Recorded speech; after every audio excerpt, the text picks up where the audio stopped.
Hey guys, today I'll show you a science fiction thriller TV series named Warehouse 13, Season 2, Part 2. Spoilers ahead, watch out and take care. Previously, Micah and Claudia split up to investigate the coach and his team. Back at the warehouse, Pete was killing time by fiddling with an artifact, a replica of Surly Ray's bifocals, which had appeared in a previous mission. Suddenly, Artie doubled over in pain, clutching his stomach and groaning that his appendix had grown back. Pete was stunned, asking what he meant, grown back. Artie explained that every year his appendix gets inflamed, is surgically removed, and then mysteriously grows back the following year, likely due to the influence of an artifact in the warehouse. Without hesitation, Artie called the in-house surgeon for an emergency consultation. Back at the school, Micah demanded the coach hand over the medal. The coach flatly denied any connection between the team's spontaneous combustions and the medal and refused to comply. At that moment, the team's sponsor showed up, wanting to have a word with the coach. The coach, visibly irritated, told Micah and Claudia to get their smelly ass out of here. Meanwhile, Claudia took her notebook and continued her investigation with the sidekick member. She discovered that the team members held immense respect for their coach, crediting him for their newfound success. They genuinely believed their victories were the result of his exceptional training methods.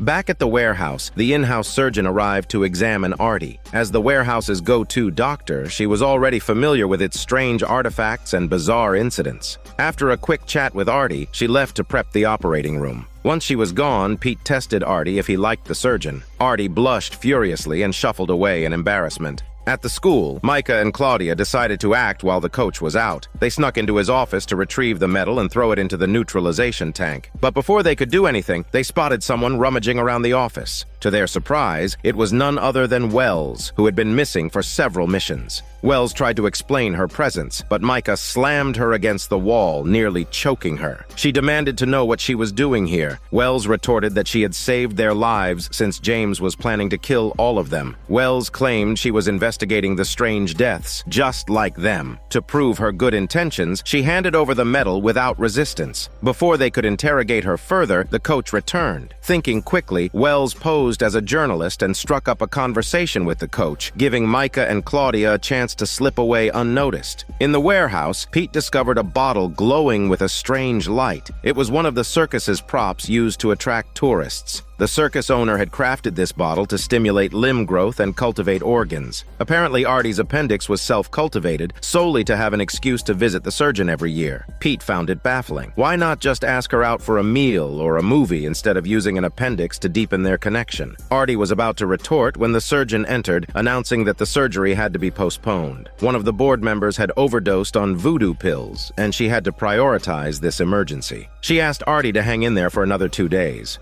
At school, the medal was placed into the neutralizing vat, but nothing happened. It seemed the artifact wasn't the medal. Micah told Claudia to look around at this studious atmosphere and asked her why not go to school and get a degree. Why hide behind a computer every day? But Claudia was firm in her way of life. The two split up to investigate. Claudia tracked down the sidekick member again, who revealed that since the first team member's spontaneous combustion, their coach had been acting strangely, riddled with anxiety and guilt. The scene shifted to the coach on the phone with someone saying he was quitting, only to be hit by a car moments later. The driver even took the coach's phone before fleeing. Back at the warehouse, Pete was giving Artie dating advice to confess his hormone feelings. Mid-conversation, the surgeon came by to say goodbye. Artie opened his mouth but couldn't bring himself to speak. Micah and Claudia arrived at the accident site and spotted Wells among the crowd. They chased after her, demanding to know what she had stolen from the basement. Wells admitted that she just took back what belonged to her, her ring and powder case. The powder case contained a photo of her daughter, who had passed away. Wells confessed she had no real attachments left in this world, except for Warehouse 13. Everything she did was to return to the warehouse. She was investigating this case to prove she was still worthy of being an agent. Suddenly, someone drove a car straight at them. Wells whipped out her weapon and got Micah to safety. It turned out her tiger claw weapon was her own design. Maybe Wells wasn't such a bad person after all. In the warehouse, Artie writhed in pain. His appendix, enhanced by the bottle's power, had grown faster than normal and was about to burst. Pete had no choice but to take him to veterinarian Kelly. Kelly, who had only ever performed spaying surgeries, hesitated. Artie joked maybe they should find a barber surgeon, while Pete suggested borrowing Surly Ray's x-rays bifocals to help Kelly operate. In the end, Kelly reluctantly agreed to perform the surgery. At school, Wells and Micah teamed up temporarily. They noticed the team members' muscles had grown freakishly large in just a few weeks. Investigating further, they found a padlocked fridge in the training room. Curious, they broke it open and discovered it was full of a mysterious drink. That's when Claudia remembered the sidekick member constantly guzzling it for energy. All signs pointed to the drink being an artifact. Micah and Wells headed straight to the beverage factory, where they met the scientist behind the drink. The scientist insisted the drink's formula was similar to other commercial beverages, nothing out of the ordinary. Suddenly, the wrestling team's sponsor appeared. He turned out to be the CEO of the drink company and claimed he could prove the drink was harmless.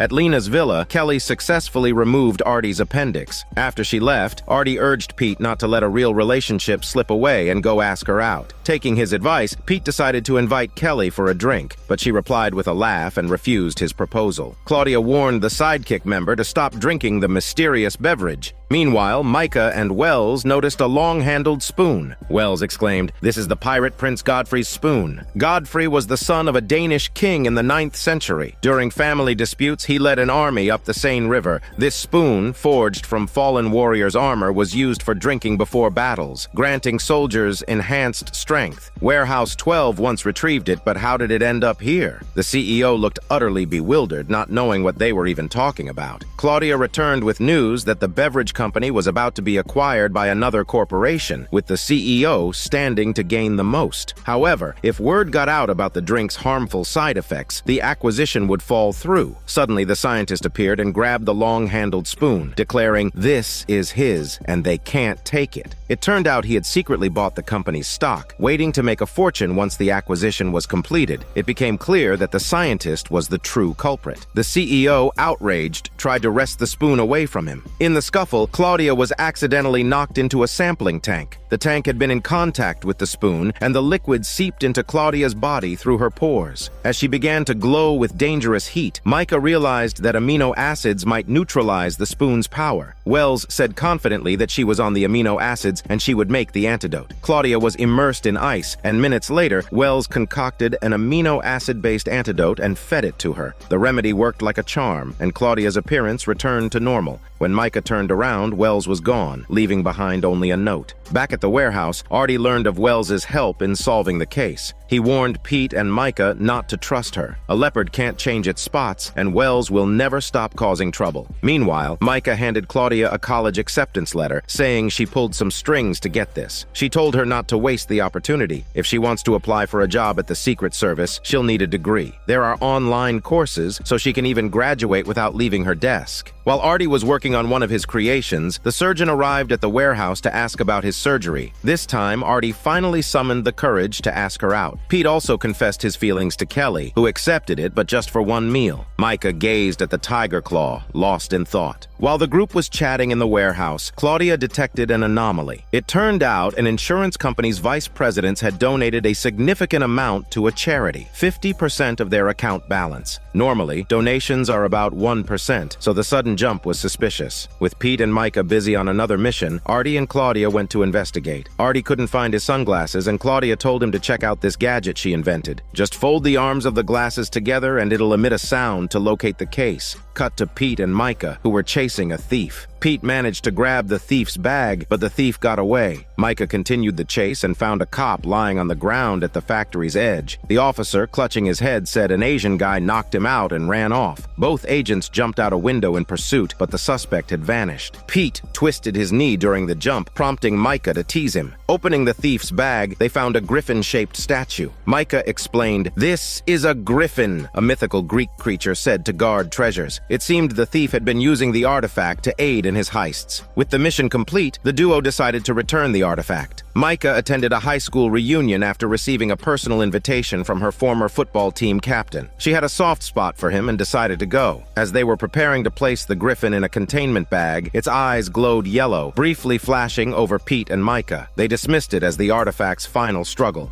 Back at the warehouse, Pete placed the griffin on a table and warned Lena to store it carefully, then prepared to enjoy a relaxing weekend. Meanwhile, Artie and Claudia began investigating the insurance VP's donations. One VP claimed the donation was voluntary. Artie asked if his wife knew about this. The VP quickly threw a photo into the trash, muttering that's not his wife but his mistress. Artie speculated that an artifact might be causing family discord. Claudia discovered that 3 other VPs from the same company were either filing for divorce or breaking off engagements. She hacked into the company's system and found that all the VPs had not only made large donations but also used their credit cards at a local bar. Artie examined the receipts and noticed that all the orders included the same drink, mojitos. They decided to follow John, the only unaffected VP. Cut to Pete and Kelly spending the day together in bed, while Micah attended her reunion. She was starstruck by her former captain, Tsubasa, whose dashing presence was everything she dreamed of. Pete couldn't compare. Meanwhile, Artie and Claudia tailed John to the local bar where he was chatting with a woman. Their conversation seemed to hit a snag, and John got up to leave. But as he bent down to pick up his briefcase, something changed. Suddenly, John fell head over heels for the woman. At the same time, Tsubasa casually struck up a conversation with Kelly, leaving her blushing. Back at the bar, Artie and Claudia were bewildered by John's behavior. It was clear some sort of seductive artifact was at play, perhaps a cigarette, a watch, or even a perfume. Claudia set an alert on John's account, so any unusual activity would trigger a notification. Artie nodded approvingly. At the warehouse, Lena placed the Griffin statue on the table to log it into the system. But as soon as she stepped away, the statue began to spin, and its eyes flashed yellow again. At the same moment, Micah felt a jolt in her chest, and Pete froze in shock. Both of their eyes also glowed yellow. Incredibly, the two had swapped bodies. Pete, now in Micah's body, called her to confirm their predicament, and Micah, in Pete's body, did the same and checked his smelly sausage. The two agreed to head back to the warehouse immediately. However, Pete was already tipsy and asked the bartender how many drinks he had had. Pete was dumbfounded to know it's 4. As mentioned before, Pete had a history of alcoholism, so he knew better than to keep drinking. Micah told him to stay put while she made her way over. Suddenly, someone called out to Pete. It was Kelly, much to her dismay. At the reunion, Micah overheard a conversation about football. Fueled by the alcohol in Pete's body, he launched into a detailed analysis, leaving Tsubasa thoroughly impressed. Meanwhile, at the bar, John transferred a large sum of money to the woman before reluctantly bidding her farewell. Artie, armed with a spray that neutralizes infectious mists, doused himself thoroughly and plugged his ears to block any alluring sounds before deciding to confront the woman. Approaching her, he declared he's a special agent, asking her to hand over the artifact. The woman, startled, raised her leg to kick him, but Artie deflected it easily, saying that she couldn't seduce him. Once the woman left, Artie returned, and Claudia marveled by his unshaken actions, even in the face of temptation. But just as they stepped outside, John ambushed Artie, warning him to stay away from the woman. Artie promptly knocked John to the ground with one punch. Artie taunted, drawing his Tesla gun and threatening to incapacitate John, only to be stopped by Claudia. As the woman drove off, John ran after her, only to be hit by her car. Back at the reunion, Micah and Tsubasa were hitting it off, talking about sports, movies, and life. Then, unexpectedly, Tsubasa leaned in for a kiss.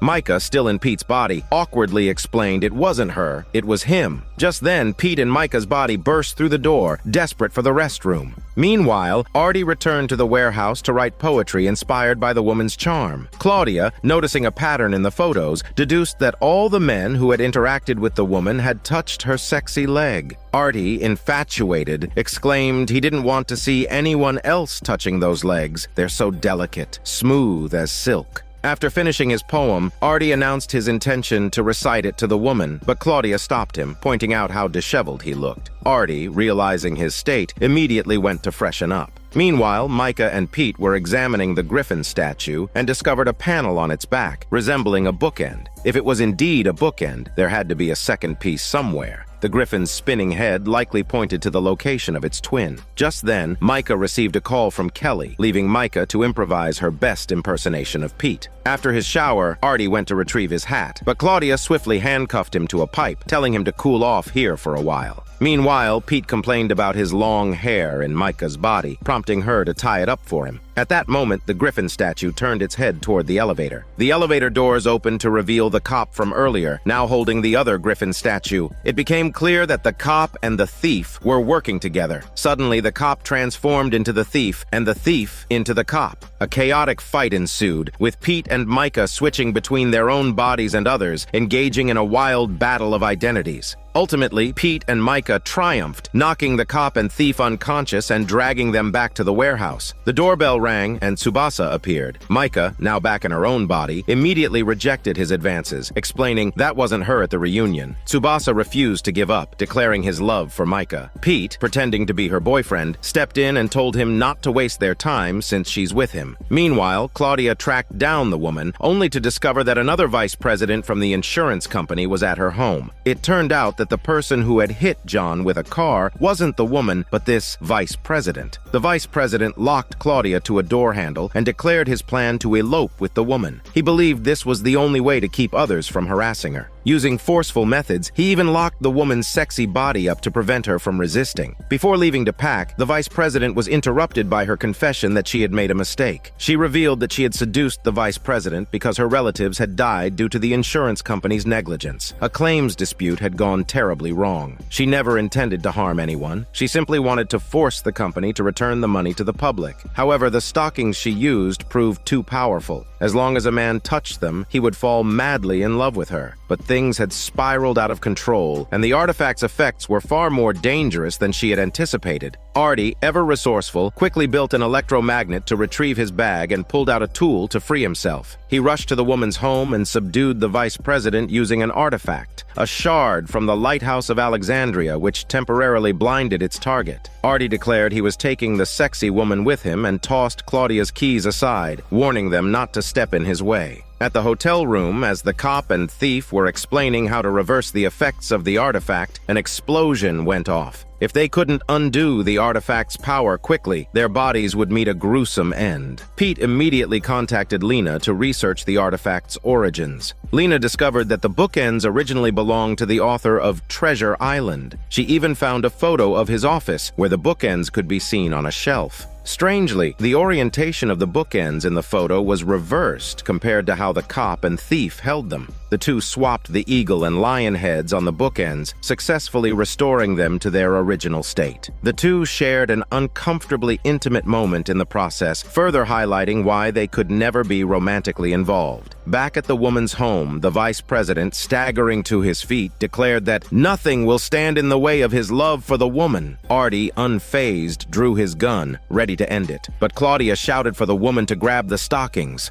Desperate, the woman ripped and tore at the stockings until they were finally destroyed. A foul odor filled the air, and everyone returned to their senses. The vice president, now bewildered, fled the scene. Artie then asked whose stockings those were. The woman explained that they were a family heirloom from her great-grandfather, a diplomat during World War I. The stockings had been stored in a box along with a card that told his love to remember him. Artie deduced the card was signed with Margareta's name. The woman was shocked by his knowledge. It turned out the stockings had belonged to Margareta Zell, one of history's most legendary spies and femme fatales. From an obscure rural girl to a famed Parisian exotic dancer and double agent, Margareta's story was as mesmerizing as her artifacts. It remains unclear whether the stockings influenced her or she influenced the stockings. Artie apologized to Claudia but didn't unlock her handcuffs, joking that this was a good opportunity to test her adaptability. Meanwhile, Micah bid farewell to Tsubasa, clarifying it was just her goofy roommate. The two shared a smelly kiss before deciding to keep in touch. Pete returned to Kelly's place, where their flirtation escalated. Kelly teased that she had never heard such romantic nonsense before pushing Pete onto the bed and passionately kissing him, ready for a 2-minute hormone yoga session. At the Secret Service headquarters in Washington, Pete and Micah's former boss had just sat down to work when an intruder burst in. The intruder wielded a chain that radiated a hellish glow, seemingly exerting a strange power over the boss. In a gruesome and brutal fashion, the intruder killed the boss and used his computer to search for Artie's information. Back at the warehouse, Lena discovered several damaged shelves that needed replacing. Micah suggested sending someone to the hardware store, and the team agreed to give the task to Claudia. It wasn't just a simple errand. Claudia's ex-boyfriend, Todd, worked at the store, and the team hoped this would give them a chance to reconcile. Suddenly, Pete received a phone call from an old flame, Kate. She delivered the shocking news of their former boss's murder. At the same time, an alarm went off, signaling a top-level crisis in Washington. The team immediately rushed to the scene where Kate described the man's horrific death. His bones were dislocated, his internal organs were crushed, and he had gone into fatal shock. Kate, aware of the team's expertise in handling bizarre incidents, had contacted Pete first. Artie grimly confessed this is his fault. He explained that the artifact in question was a chain from a Torquemada-style rack. Torquemada was the first Grand Inquisitor of the Spanish Inquisition, notorious for his brutality and cruelty. The chain could concentrate destructive energy onto a victim, causing death even without physical contact. Micah, puzzled, asked how this is his fault. As mentioned earlier in the 1970s, Artie once sold intelligence to the Russians as a spy. The NSA originally planned to charge him with treason, but Irene saved him, literally. As it turned out, Artie wasn't selling intelligence at all. He was trading artifacts. And what he received in return wasn't money, but people, political prisoners held in the Soviet Gulag camps. At the time, Artie had no idea what the artifacts were capable of. He thought trading some worthless scraps of metal to save Jewish prisoners was more than worth it. Over time, he began to realize the terrifying powers these artifacts possessed and how his actions might have indirectly caused the deaths of many innocent people. Racked with guilt, he turned himself in. On the day of his confession, he met Mrs. Irene, which led him to Warehouse 13. That was when his life changed. He took on a new identity, became a warehouse agent, and started a legendary second act. Ironically, the chain used to kill Pete's former boss was one of the artifacts Artie had traded to the Russians back then. At the man's funeral, Wells found an opportunity to speak with Micah. She asked Micah to persuade Artie to reinstate her at the warehouse. Micah believed talking to him won't be enough unless she tells her why she was bronzed in the first place. Left with no choice, Wells admitted the truth. She had asked to be bronzed voluntarily. Her daughter had been murdered, and she wanted to use the warehouse's power to bring her back to life. This wasn't during the time of Warehouse 13, but rather Warehouse 12. Wells spent years searching for a way to achieve her goal. On 2 occasions, the warehouse regents discovered her attempts and let her off with warnings, but on the 3rd attempt, her reckless actions caused the death of an agent. Realizing she had become a dangerous liability, she requested to be bronzed to give herself time to reflect. Micah, moved by her story, decided to talk to Artie on her behalf. Wells gave her an address before leaving. Artie, unaware of Wells's presence, was having a conversation with his old NSA friend. Unbeknownst to them, someone was secretly filming their exchange from the shadows. Meanwhile, at Lena's bed and breakfast, she secretly invited Todd over, then quickly left to give him and Claudia some privacy. Todd confessed that he should never break up with her. Claudia was stunned to know that since he had dumped her. Before she could process his words, Todd's phone chimed, and he rushed out in a panic, leaving both Claudia and Lena utterly confused. The scene shifted to another dark moment. An intruder broke into the NSA building and used a wooden plank to freeze Artie's NSA friend to death. His body turned solid as ice. One look at the scene and Artie immediately identified the artifact, a wooden plank from the Titanic. The plank had once been used by a victim as a makeshift raft to stay afloat in the freezing waters of the Atlantic. The icy water was lethal, and the artifact absorbed that freezing power. Artie surmised the intruder's goal was likely to steal information. He pulled out a decoding device and began hacking into the NSA system. Kate, startled, exclaimed that he would never break through their system. It's even more secure than the Secret Services. But before she could finish, Artie had already gained access. Reviewing the system logs, they discovered that the intruder had accessed a list, names and addresses written in Russian. Artie realized these are the people he rescued from the Gulag.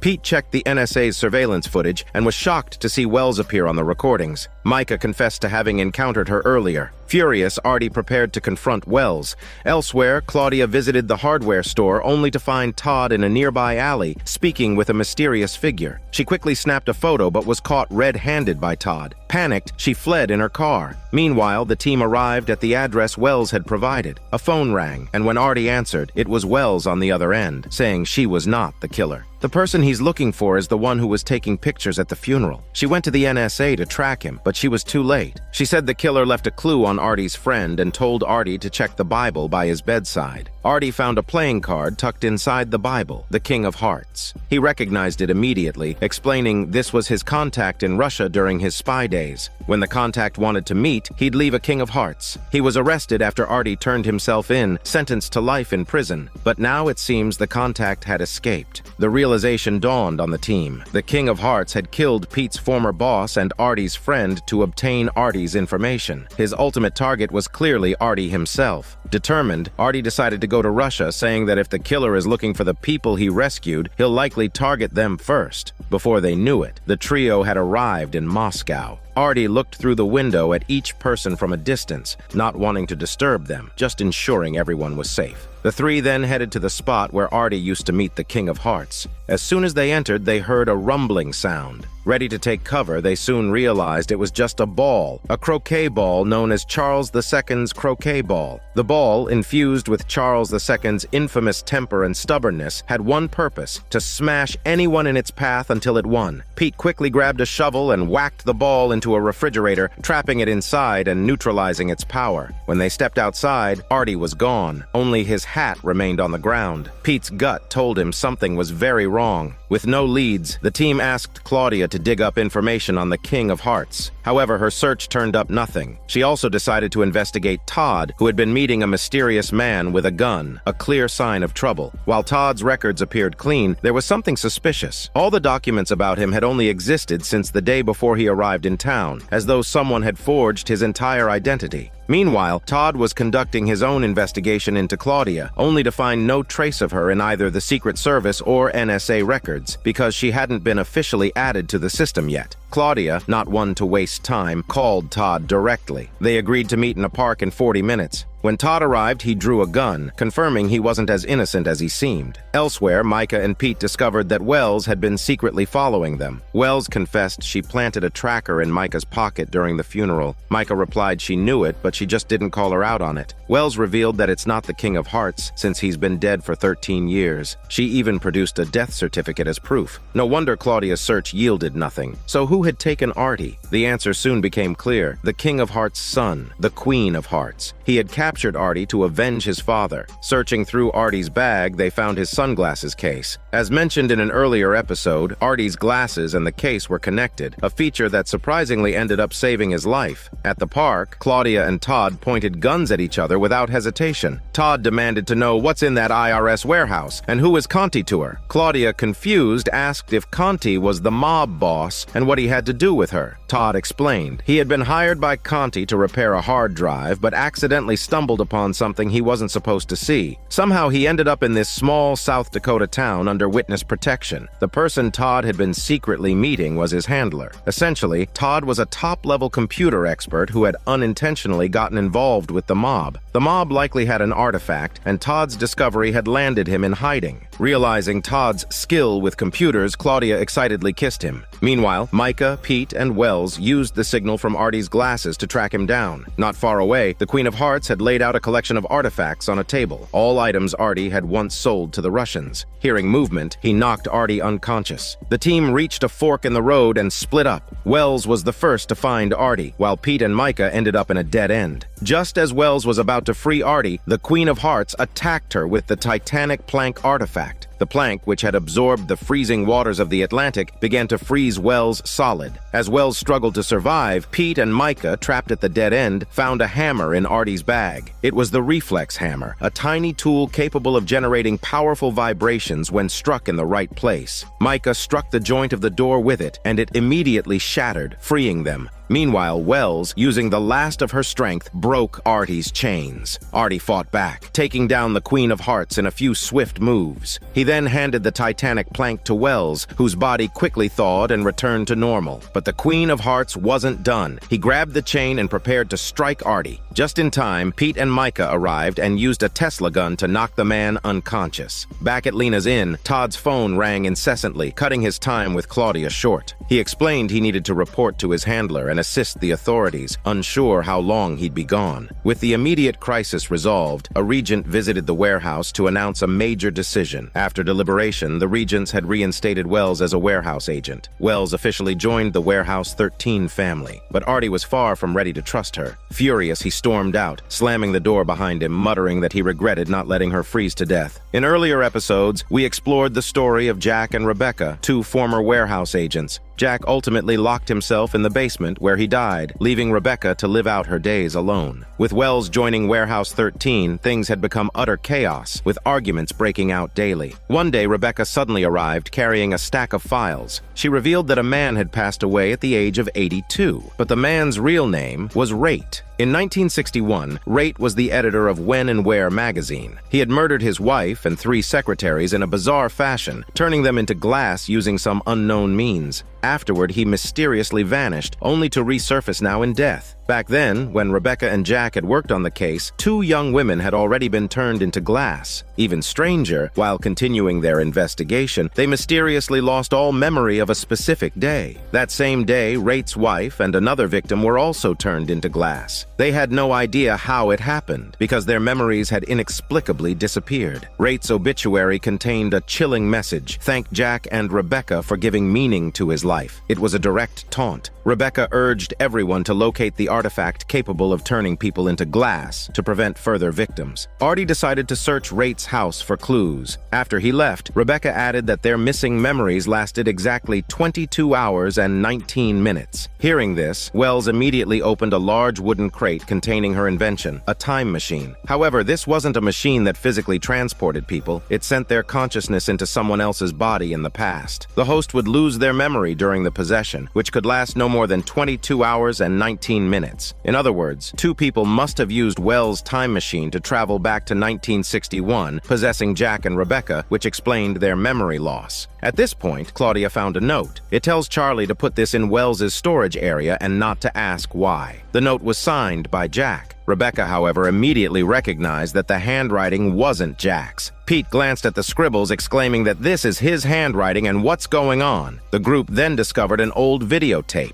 On it, Jack and Rebecca claimed to be Pete and Micah. To prove it, Jack quoted a line from Galaxy Quest, which convinced Pete. Just as Jack was about to reveal details about the artifact, the tape cut off, possibly because it had degraded over time. Despite the incomplete footage, one thing was clear. Pete and Micah had traveled back to 1961, inhabiting the bodies of Rebecca and Jack. Wells warned that the past couldn't be changed. She had tried before and failed, so Pete and Micah had no choice but to go back and retrieve the artifact. Without hesitation, Wells began setting up the equipment for their journey. Rebecca shared a memory. On the day they woke up in the orchard, she found Jack kissing her. That was the moment their romance began. The machine activated, and in a flash, Pete and Micah were transported to 1961. Though they looked like themselves to the audience for clarity, in reality, they appeared as Rebecca and Jack. At that time, the warehouse had many agents. Their leader, Charlie, held a position similar to Artie's today. Charlie ordered them to drop the case of the Glass Girls and focus on investigating Man Ray's camera instead, claiming it was a direct order from Miss Irene. Could she really be immortal? Pete and Micah begged Charlie for an additional 24 hours to work on the Glass Girls case. Reluctantly, he agreed and handed over all the case files. According to the files, Rebecca had already infiltrated the magazine where Rate worked. Pete and Micah quickly split up to act. Micah went undercover at the magazine, pretending to be an employee, while Pete decided to investigate Rate's wife. Micah was immediately stumped. She had no idea how to operate the ancient reel-to-reel tape recorder on her desk. Just as she was about to smash it in frustration, a woman approached to help. Micah realized this woman was none other than Rate's secretary, one of his future victims. As the secretary fixed the recorder, Rate himself appeared. Micah stared at him in disbelief. This was the man who would go on to murder 4 people. With the full weight of this knowledge, the entire situation felt surreal. Meanwhile, Pete visited Rate's home and spoke with his wife, who clearly had no idea about her impending fate. Overcome with awkwardness and unable to handle the thought of her death, Pete made a hasty retreat to meet up with Micah at the magazine. He declared he's going to stop Rate from killing anyone. Micah quickly stopped him because they can't change the past. They are only here to deal with the artifact. Pete, undeterred, replied he's going to play the hero and stormed off. Artie returned to the warehouse after searching Rate's apartment, but found nothing. He walked in to see Claudia and Rebecca fiddling with the power supply. As it turned out, the time machine required a stable power source to function. Without power, Pete and Micah wouldn't be able to return. While they were discussing this, Rebecca suddenly swayed and nearly collapsed. Alarmed, they rushed her to Lena's bed and breakfast. There, Artie found a small bottle of cancer medication in her bag. It turned out Rebecca was in the late stages of lung cancer, with only a short time left to live. This was why she was so desperate to solve the mystery of the artifact. She didn't want to take this unsolved enigma, which had haunted her entire life, to the grave. Back in 1961, Charlie contacted Pete and Micah through through the Farnsworth communicator, saying it's the middle of the night and Raitt is taking his secretary back to his place. He asked them to go check it out. Pete was stunned, unable to believe Raitt was taking her home. As it turned out, Raitt had bought a second-hand house at 15 Hoover Street the previous year, a one-bedroom place. Pete concluded that obviously he bought it for some extracurricular romance. Micah recalled that the case files did mention the secretary's death occurring near Hoover Street. She suggested they catch him red-handed and they headed out. At the warehouse, Claudia asked Wells why she had invented the time machine in the first place. Wells explained that she had created it to travel back to 1899 Paris. That summer, her daughter and some relatives had been vacationing there. One night, a group of robbers broke into the house. Wells wasn't there at the time, only the butler was. The butler put up a valiant fight, but was outnumbered and eventually subdued. Tragically, Wells's daughter was killed during the robbery. Although the butler survived, she lost all memory of the incident. Later, when the robbers were apprehended, they described the events in detail. They even demonstrated the unique martial arts moves the butler had used, which Wells recognized as her own invention. Wells wondered how the butler could have known her techniques. There was only one explanation. The butler that night was her.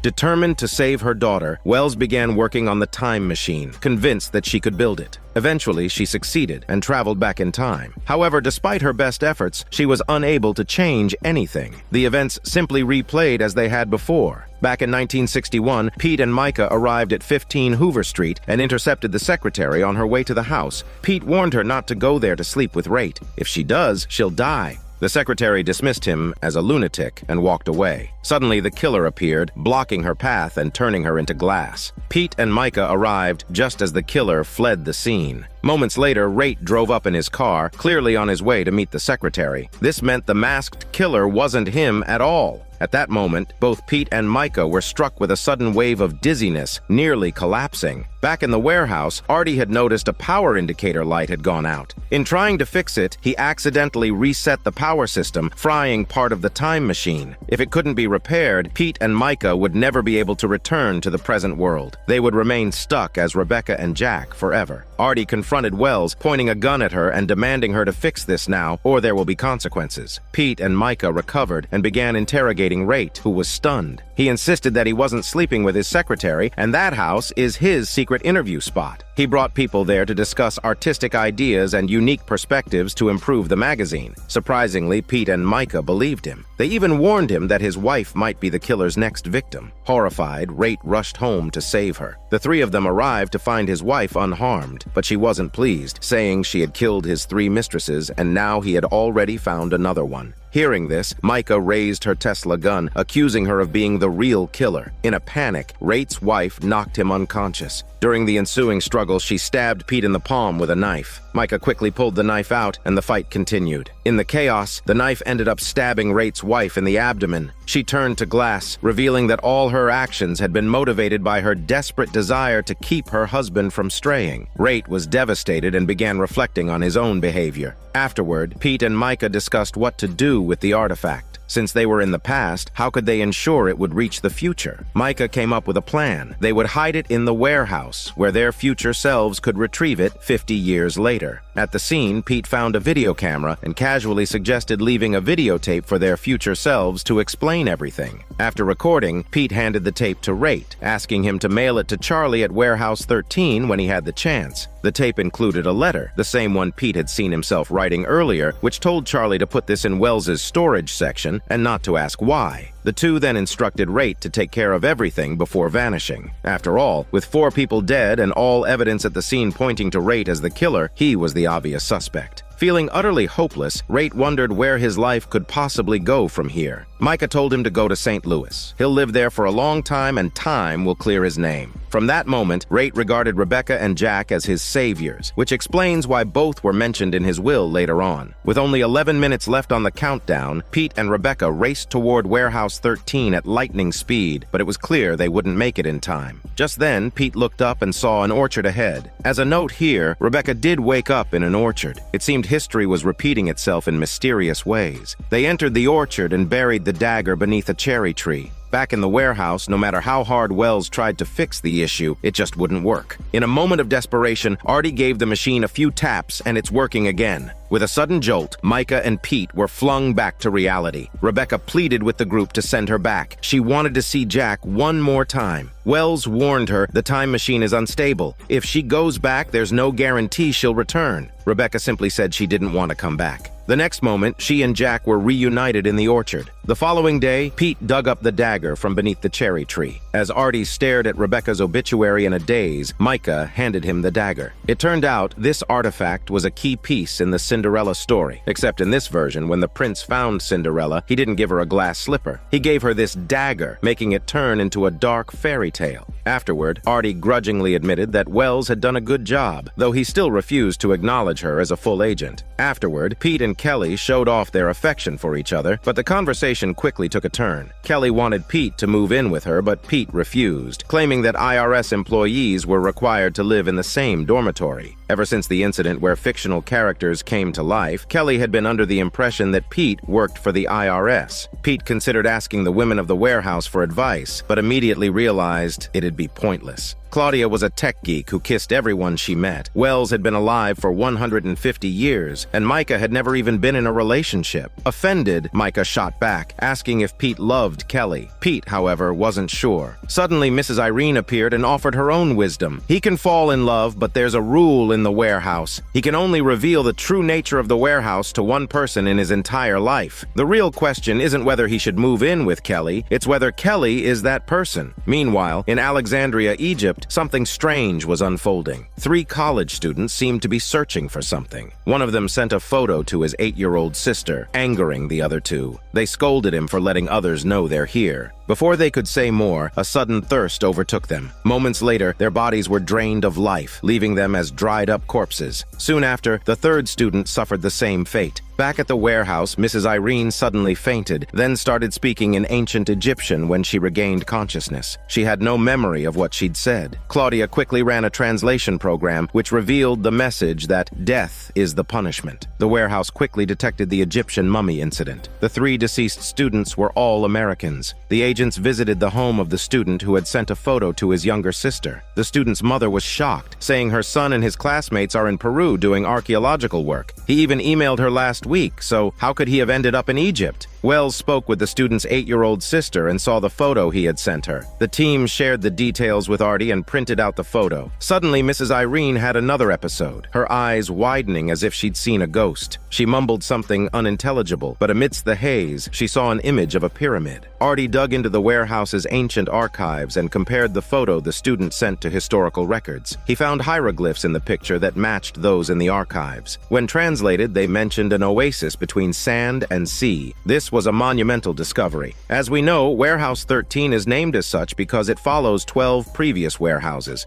According to the archives, an oasis between sand and sea referred to Warehouse 2. Warehouse 2 was located near Alexandria. In 30 BCE, after the Romans conquered Egypt, they had no time to manage the warehouse and resorted to burning it down. Over the centuries, Warehouse 2 faded from human memory, and its exact location was lost. The 3 students likely triggered the warehouse's defense mechanism. Once activated, the warehouse awakened. A reawakened Warehouse 2 would instinctively begin searching for its caretaker. However, Warehouse 2's original caretaker died over 2,000 years ago. Instead, the warehouse sought a caretaker from this era, which turned out to be Mrs. Irene herself. That's why she could connect with Warehouse 2. To put it simply, Mrs. Irene was like a server already managing Warehouse 13's network. Suddenly, Warehouse 2 appeared and started overloading her system. The situation wasn't just overwhelming, it was dangerous. If things continued, Warehouse 2 would overpower Warehouse 13, eventually erasing it entirely. Once Mrs. Irene was fully consumed, both she and Warehouse 13 would be lost. The immediate priority was to locate and shut down Warehouse 2.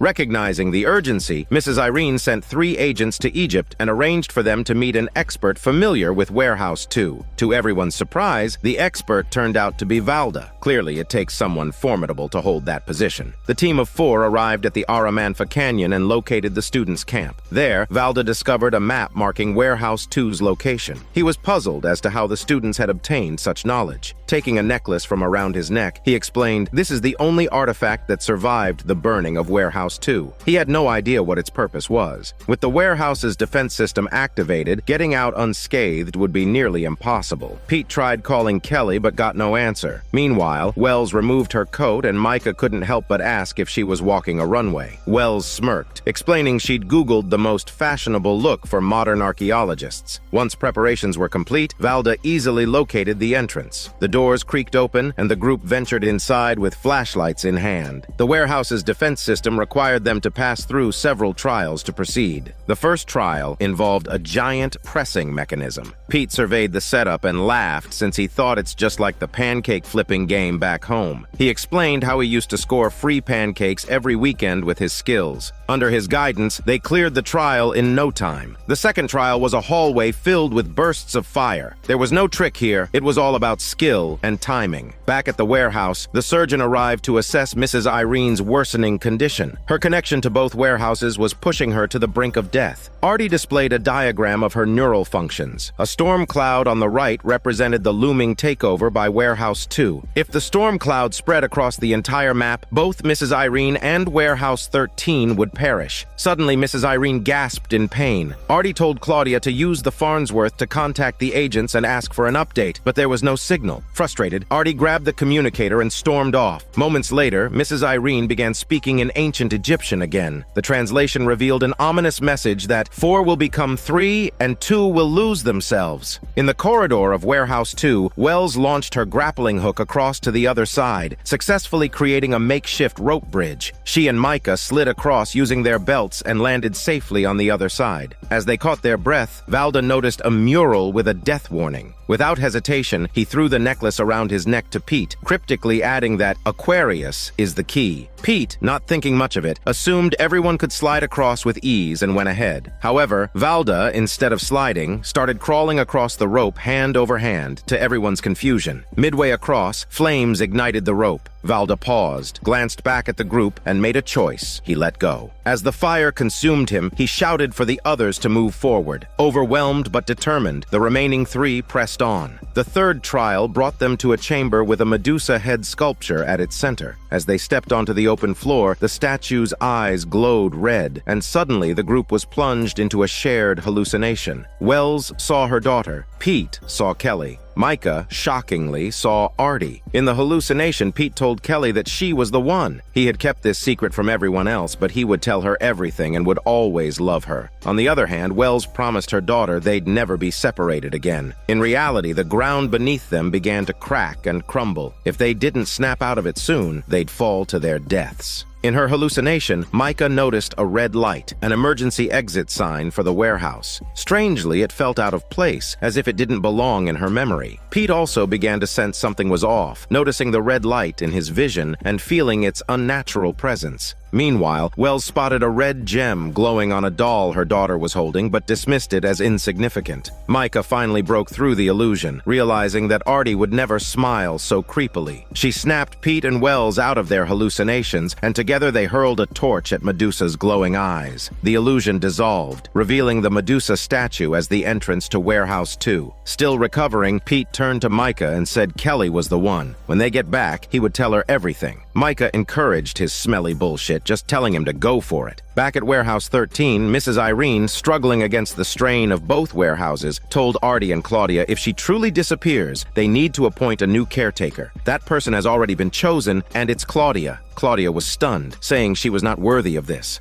Mrs. Irene, fighting through her pain, replied, "The reasons didn't matter. What matters is that she's ready." Suddenly, another wave of agony hit her, and the surgeon began preparing the ritual to transfer the caretaker role. Back in Egypt, the trio ventured deeper into Warehouse 2. The interior was small, but unmistakably bore the hallmarks of a warehouse. A strange glow emanated from one spot. It was clearly the source of the problem. Wells volunteered to investigate the light while Pete and Micah searched the area for switches or mechanisms.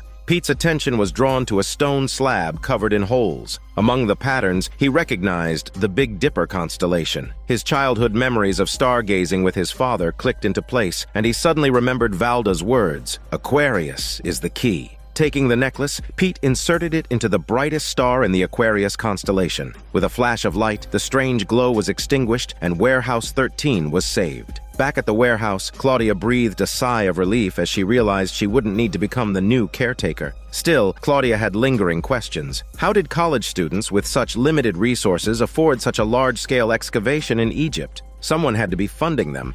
If they can trace the source of the money, they might find out who's behind this. Her search led to a shocking discovery. The funding came from Warehouse 13's own accounts. Even more startling, the access logs pointed to none other than Wells. Alarmed, Claudia turned to Artie, only to realize he had vanished. Meanwhile, Pete, Micah, and Wells regrouped at the now dimmed source of the light. Just as Pete was gearing up to brag about his success, Wells turned on them, raising her Tesla gun and knocking both Pete and Micah unconscious. Wells fully embraced her dark side. Using the Tesla gun, she incapacitated Pete and Micah inside Warehouse 2. When they regained consciousness, Wells was long gone and sand had begun flooding into the warehouse. It seemed some sort of self-destruct mechanism had been triggered. If they didn't escape quickly, they'd be buried alive. Micah noticed a hatch in the ceiling, an escape route, but figuring out how to reach it would be a challenge. The two searched every corner of Warehouse 2 and discovered a mysterious pair of wings, speculated to be designed by Daedalus. According to legend, Daedalus, the master craftsman, warned that flying with these wings required balance, not too high, lest the sun's heat melt the wax holding the feathers together, nor too low, lest the sea dampen the wings. His son ignored this advice, flew too close to the sun, and fell to his death when the wings failed. Pete strapped on the wings and carried Micah as they flew toward the hatch. Just as he reached out to twist the valve, the handle broke off completely. At that moment, Artie contacted them through the Farnsworth, tersely instructing them to close their eyes. The two shut their eyes tightly, and a flash of golden light illuminated the ceiling. When they opened their eyes again, the hatch had opened. Above them, Artie stood holding a magnifying glass, which appeared to harness solar power to destroy objects. Artie explained his sudden arrival in Egypt. Earlier, he had asked Claudia to contact Pete and Micah using the Farnsworth, but there had been no signal. This was strange since the Farnsworth was specifically designed to work underground. Suspecting it was most likely Wells's doing, he rushed to Egypt immediately. Back at Warehouse 13, the team held an emergency meeting. They concluded that Wells was after a specific artifact from Warehouse 2. However, with the warehouse now buried under sand, recovering anything seemed impossible. Suddenly, Mrs. Irene appeared, revealing she knew what artifacts were stored in Warehouse 2. It turned out that during her connection to Warehouse 2, she had subconsciously retained a mental backup of its contents. Though the memories were fragmented, she could still try to recall them. After some effort, she determined that a spear was missing. Claudia interrupted, saying Wells is headed to Paris. She had been monitoring Wells's accounts and discovered a ticket purchase for a flight from Cairo to France. Claudia reminded the team that Wells had recently shared the story of her daughter's death. Her daughter had died in Paris, where she was also buried. Could the spear possess the power to bring someone back to life? Regardless of the reason, they had to stop Wells. Before leaving, Pete called Kelly to confess his love again, promising to tell her everything once he returned. Micah, overhearing the call, felt a pang of unease but quickly masked it.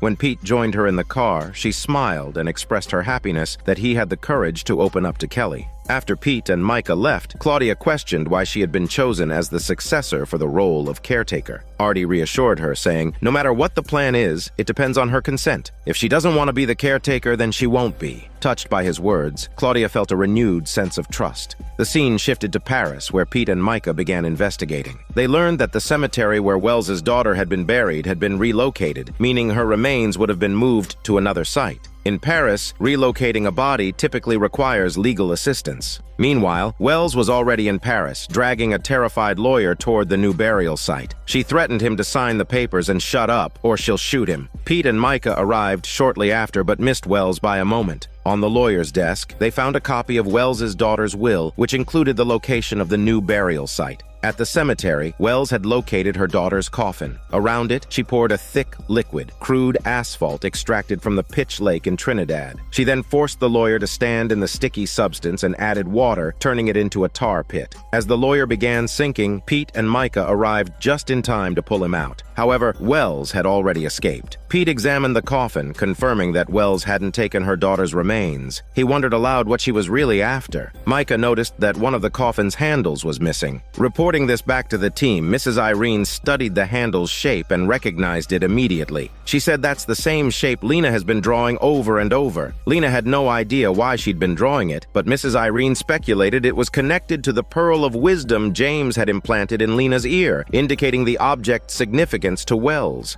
Artie sketched the handle on a chalkboard and rotated it in 4 directions. Suddenly he realized, when combined with the spear, the handle formed a trident. The Minoan trident is a weapon of mass destruction. Minos was an ancient Greek civilization, and the trident of Minos was the first artifact ever sealed by Alexander the Great. The location where it was sealed later became Warehouse 1. Around the 15th century BCE, the Minos civilization was destroyed by a catastrophic volcanic eruption, which is now speculated to have been caused by this very trident. When plunged into the ground, the trident could trigger a volcanic eruption. Later, Julius Caesar led the Romans in a campaign to conquer Egypt, intending to seize this power. In response, the Egyptians dismantled the trident into 2 parts. Eventually, Wells found the 2 tips of the trident, which revealed the true reason James rescued her from Warehouse 13. Their ultimate goal was to destroy the world. Meanwhile, Wells purchased a plane ticket to Wyoming just 2 hours away. The scene shifted to Kelly receiving a package. Inside, she found a note from Pete telling her he loves her to death, along with a golden vanity case. When Pete and Micah returned to the warehouse, Micah seemed distracted. She asked Pete if he blamed her because she was the only one who trusted Wells while everyone else suspected her, leading to the current crisis. Pete reassured her, saying that is not her fault since Wells managed to fool everyone. No matter what happens, he'll always have her back. Suddenly, Wells called Pete and said mockingly that she knew he had sent Kelly a nice little gift before hanging up. Pete cursed under his breath, calling Wells cunning, and rushed out to find Kelly. The others traced Wells' location via phone and mapped out her probable destination, Yellowstone National Park. Surrounded by 3 massive volcanoes, if Wells unleashed the power of the trident there, it could lead to the extinction of humanity. Acting quickly, Artie and Micah took a helicopter to Yellowstone, while Claudia went to assist Pete. At the veterinary clinic, Pete found Kelly holding the vanity case. Without warning, she grabbed a knife and attempted to attack him. Pete managed to restrain her, and Kelly feigned regaining her senses. As Pete handed her a glass of water, she suddenly lunged at him again. Just as Kelly was about to use an axe on Pete, Claudia arrived and fought her off. Claudia noticed the initials L.A.B. engraved on the vanity case and realized it was Lizzie Borden's compact. Lizzie Borden had infamously killed her father with 40 axe blows and her stepmother with 41, displaying horrific cruelty. Seizing the opportunity, Claudia tossed the compact into a containment bag. Kelly returned to normal, shocked and horrified by what she did. Pete comforted her using his words but not his juicy tongue, telling her not to be afraid. If anything, this just proves how much she loves him. Despite Pete's reassurances, Kelly couldn't accept what had happened and stormed out in frustration. Meanwhile, Artie and Micah arrived at Yellowstone in their helicopter, where they spotted Wells brandishing the trident triumphantly. She declared that the Earth needed a break to heal itself and was about to drive the trident into the ground. Artie fired his gun, hitting Wells in the shoulder, but was inexplicably injured himself. It turned out Wells was wearing the Corsican blade armor, an artifact tied to a pair of twin brothers. When one twin was hurt, the other would feel the pain. The armor reflected all harm back to the attacker. Wells drove the trident into the ground twice, causing the sky to darken and the earth to tremble. A volcanic eruption seemed imminent. Artie warned Micah that if Wells drove the trident in a 3rd time, it would spell the end of the world. Micah, in desperation, told Wells to kill her instead, since everyone was doomed anyway. But Wells hesitated, admitting that her actions were driven by a desire for revenge against society for her daughter's death, not by a genuine wish to harm anyone. In the end, Wells was persuaded by Micah's heartfelt plea and chose to stop. She was taken away by the regents, her destination known only to the board members of the warehouse. After the crisis was resolved, Pete approached Kelly, ready to tell her everything about his life. But Kelly broke up with him, saying she couldn't handle such a complicated and dangerous lifestyle. Pete was heartbroken, realizing that Kelly wasn't the one for him after all. He confided in Micah, admitting he had seriously considered quitting the warehouse for the first time. Micah encouraged him to stay, saying he is meant to be here. This warehouse is his destiny. After Pete Pete left, Mrs. Irene appeared, and Micah handed her a letter. Mrs. Irene, understanding what Micah intended to do, said any of them could have been manipulated by Wells and told her not to blame herself. But Micah was resolute, saying she was the only one fooled by Wells. She was so sorry that she put the entire world in danger. With that, Micah reluctantly left the warehouse, bringing the second season to an emotional close. This is Daniel CC Movie Channel. Stay safe and enjoy your day.